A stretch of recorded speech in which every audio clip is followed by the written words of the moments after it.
Maintenant, une nouveauté en 12e année, nommer des composés aromatiques. Qu'est-ce que c'est des composés aromatiques? Les composés aromatiques vont avoir un cycle aromatique. Dans ce cas-ci, le cycle benzène.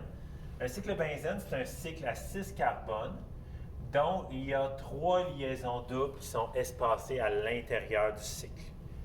Ce qui est particulier avec ce cycle-là, c'est que les liaisons doubles peuvent se déplacer. Si les 3 liaisons doubles se déplacent en même temps, simultanément, ils vont pouvoir donner ce composé-là ici, où est-ce que les liaisons doubles ont changé de place.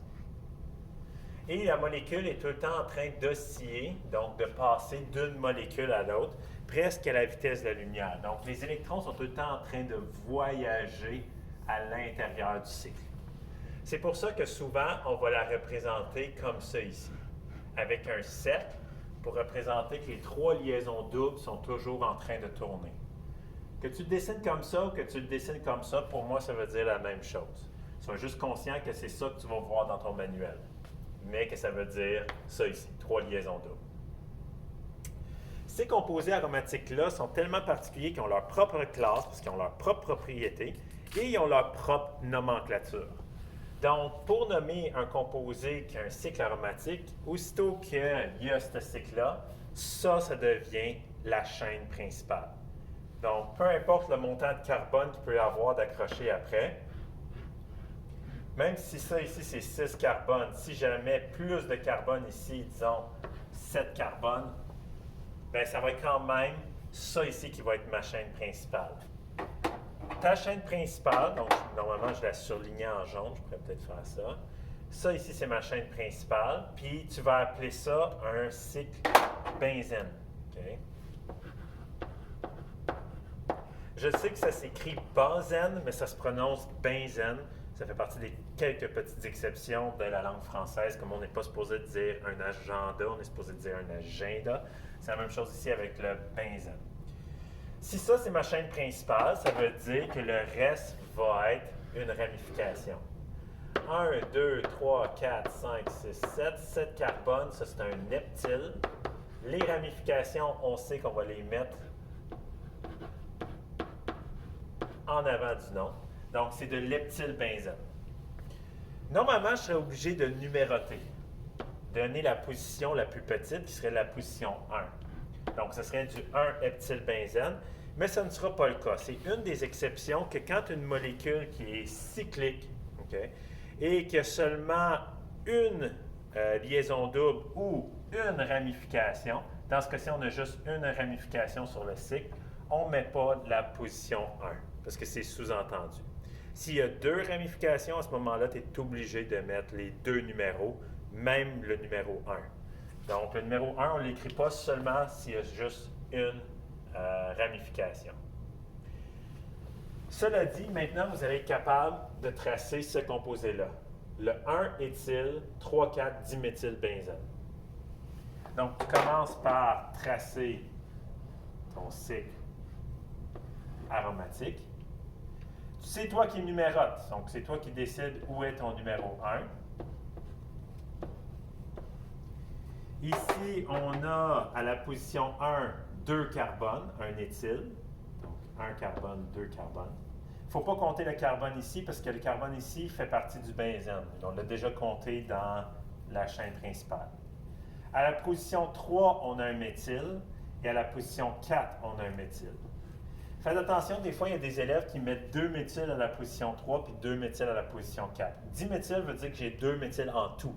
1 à la position 3 et 1 à la position 4. Vous avez peut-être eu une réponse différente de moi qui est juste une rotation ou une inversion. C'est la même réponse, okay? Parce que c'est la même molécule. Maintenant, il va arriver des situations où le cycle aromatique va être considéré comme une branche et non pas comme la chaîne principale. Ça va être le cas si jamais on a une branche sur une branche ou s'il y a un autre groupement fonctionnel plus important qui va arriver dans les sections à venir. Donc, par exemple, ici, on avait un autre groupement fonctionnel, la liaison double. Donc, la liaison double est devenue le groupement fonctionnel plus important que le cycle aromatique.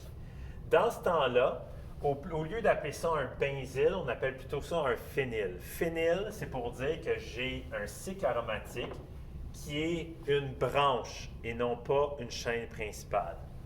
Fait que si je veux tracer ça ici, ça serait le non-1N, donc je trace 9 carbones. À la position 1, je mets une liaison double. Et à la position 3, je dois mettre un cycle aromatique. Donc 6 carbones. Et avec 3 liaisons doubles, ou j'aurais pu dessiner un cercle ici. Donc ça va être toujours le cas lorsque on a un autre groupement fonctionnel ou si on a une branche sur une branche. Je m'explique. Si on avait quelque chose comme ça ici, je ne pourrais pas appeler ça du heptylbenzène. Du heptylbenzène, c'était l'autre que j'ai effacé ici. C'était une chaîne de 7 carbones, mais qui était linéaire. Tandis qu'ici, j'ai comme une branche. Ça s'est séparé en deux ici. Fait qu'en réalité, ce que je vais faire, dans ces moments-là, je vais plutôt prendre ça ici comme étant ma chaîne principale. Donc, c'est devenu de l'heptane. Et sur l'heptane, à la position 3, je trouve à avoir un phényl. Donc, on va utiliser cette stratégie-là seulement pour éviter de nommer une branche sur une branche, parce qu'on ne voit pas ça en 12e année. On garde ça pour l'université. Maintenant, comme si ce n'était pas assez compliqué, il va y avoir aussi des mots qui vont remplacer un ensemble de ramifications. Donc, si tu as deux ramifications pareilles, disons ici, j'ai 2 éthyles, un à la position 1 puis l'autre à la position 2. Bien, une façon que je pourrais nommer ça, ce serait du 1,2 diéthylbenzène.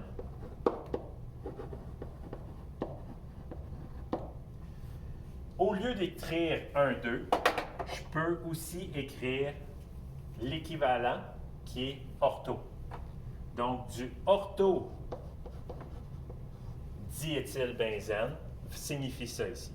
Donc, vous allez devoir connaître ces équivalents-là.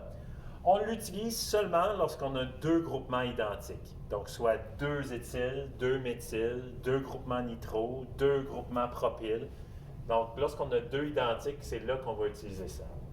Donc, si je voulais dessiner du paradiméthylbenzène, il faut que tu apprennes par cœur que para veut dire 1,4. Diméthyl veut dire 2 branches de 1 carbone. Donc, je vais faire une branche à la position 1 et une branche à la position 4. Maintenant, je vais passer aux noms communs. Les noms communs, c'est des nicknames qu'on a donnés à certaines molécules. Au lieu d'utiliser la nomenclature de l'UICPA, que je vous montre depuis les dernières leçons, je vais plutôt utiliser leur nickname, que tous les scientifiques les appellent comme ça, dont le styrène. Le styrène, c'est le nickname qu'on a donné à cette molécule-là. Donc, c'est un cycle aromatique qui a une liaison double accrochée. On l'utilise pour faire un plastique qu'on appelle le polystyrène. Polystyrène, styromousse. Le styromousse est fait de polystyrène, de plusieurs molécules de styrène. Le toluène, en réalité, c'est du méthylbenzène. Le trinitrotoluène, je dois ajouter 3 groupements nitro au toluène.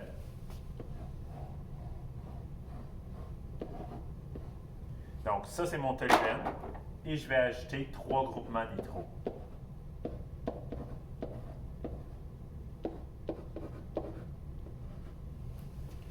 Remarquez que trinitrotoluène, TNT, c'est de la dynamite. Donc, la fameuse invention de M. Nobel. Le xylène, c'est du diméthylbenzène.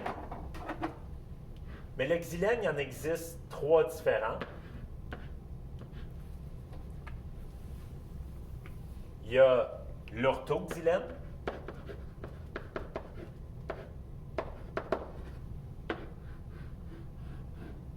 il y a le métaxylène,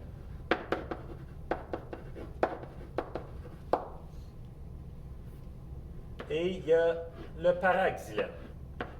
Fait que quand tu achètes une bouteille de xylène, généralement, ce que ça veut dire, c'est que tu as un mélange de ces trois molécules-là ici, de l'orthoxylène, donc du 1,2-diméthylbenzène, du méthoxylène, du 1,3-diméthylbenzène et du paraxylène, du 1,4-diméthylbenzène. Les noms communs ne sont pas à savoir pour le test. Je vais juste vous les donner parce qu'ils vont être utiles pour les autres leçons à venir.